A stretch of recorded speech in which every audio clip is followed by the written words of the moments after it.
ಎಲ್ರಿಗೂ ನಮಸ್ಕಾರ ರೀ. ಏನು ಎಣ್ಣೆ ನೋಡ್ತಾ ಇದ್ದೀರಾ ಅಂತ ಅಂದ್ಕೊಂಡ್ರೆ, ಇವತ್ತು ನಾವು ಮಾಡ್ತಾ ಇರೋದು ಗೆಣಸಿನ ಗಾರಿಗೆ ಯಾವ ರೀತಿ ಮಾಡೋದು ಅಂತ ನಾನು ನಿಮಗೆ ತೋರಿಸ್ತೀನಿ. ಒಬ್ಬಟ್ಟು ಥರ ಮಾಡಬೇಕು ಇದನ್ನು. ಒಬ್ಬಟ್ಟು ಬೇರೆ, ಇದು ಬೇರೆ. ಇದು ಆದರೆ ಗೆಣಸು ಮಿಕ್ಸ್ ಇರುತ್ತೆ, ಗೋಧಿ ಹಿಟ್ಟು ಮಿಕ್ಸ್ ಇರುತ್ತೆ.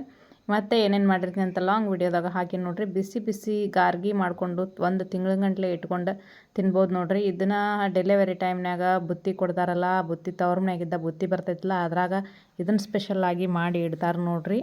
ಅಷ್ಟು ಚೆನ್ನಾಗಿ ಇದು ಗೆಣಸಿನ ಗಾರ್ಗಿ ರೆಡಿ ಆಗ್ತಾ ನೋಡಿರಿ. ನಾ ಬಿಸಿ ಎಣ್ಣೆ ಕಾದಿತ್ತು, ಹಿಟ್ಟಾಲೆ ನಾದ್ಕೊಂಡಿದ್ದೆ. ಯಾವ ರೀತಿ ಮಾಡೋದು ಅಂತ ಲಾಂಗ್ ವಿಡಿಯೋದಲ್ಲಿ ಹಾಕಿದ್ದೀನಿ. ದಯವಿಟ್ಟು ನೋಡ್ಕೊಂಡು ಬನ್ನಿ. ಬಿಸಿ ಬಿಸಿ ಗಾರ್ಗಿ ಮಾಡ್ಕೊಂಡು ತಿನ್ನಿರಿ. 1 ತಿಂಗಳ ಇಟ್ಕೊಂಡು ತಿಂದ್ರೂ ಏನು ತೊಂದರೆ ಇಲ್ಲ. ಗೆಣಸಿನೊಳಗೆ ಎಷ್ಟು ವಿಟಮಿನ್ ಇರ್ತೈತಿ. ಮೊದ್ಲೇಕ ಗೆಡ್ಡೆ ಗೆಣಸು ತಿಂದು ಎಲ್ಲರೂ ಒಪ್ಪತ್ತು ಬಿಡ್ತಾಯಿದ್ರು. ಈ ಥರ ಮಾಡ್ಕೊಂಡು ತಿನ್ನಿರಿ. ಮೊದ್ಲೇಕ ಹಳೆ ಕಾಲದ ಜನ ಎಲ್ಲ ಗೆಡ್ಡೆ ಗೆಣಸು ತಿಂದುಬಿಟ್ಟು ಗಟ್ಟಿಯಾಗಿರ್ತಿದ್ರು. ಹಾಗೆ ಗಟ್ಟಿಯಾಗಿರಿ. ಈ ಥರ ಡಿಫ್ರೆಂಟಾಗಿ ಮಾಡ್ಕೊಂಡು ತಿನ್ನಿ. ಗೆಣಸಿನ ಗಾರಿ ಯಾವ ರೀತಿ ಬರ್ತಾ ಇದೆ ಅಂತೆ ಸೂಪರಾಗಿ ಗೆಣಸಿನ ಗಾರ್ಗಿ ಬರ್ತಾ ಇದ್ದಾವೆ. ಎಷ್ಟು ದಿನ ಬೇಕಾದರೂ ಇಟ್ಕೊಂಡು ತಿನ್ಬೋದು ಅಂತ ಹೇಳ್ತಾ ಇದ್ದೀನಿ. ದಯವಿಟ್ಟು ನಾನು ಲಾಂಗ್ ವಿಡಿಯೋದಲ್ಲಿ ನೋಡಿ ಗೆಣಸಿನ ಗಾರಿ ಮಾಡ್ಕೊಂಡು ತಿನ್ನಿ ಅಂತ ಹೇಳ್ತಿದ್ದೀನಿ. ಸೂಪರಾಗಿ ಬಂದಿದ್ದಾವೆ ಗೆಣಸಿನ ಗಾರ್ಗಿ.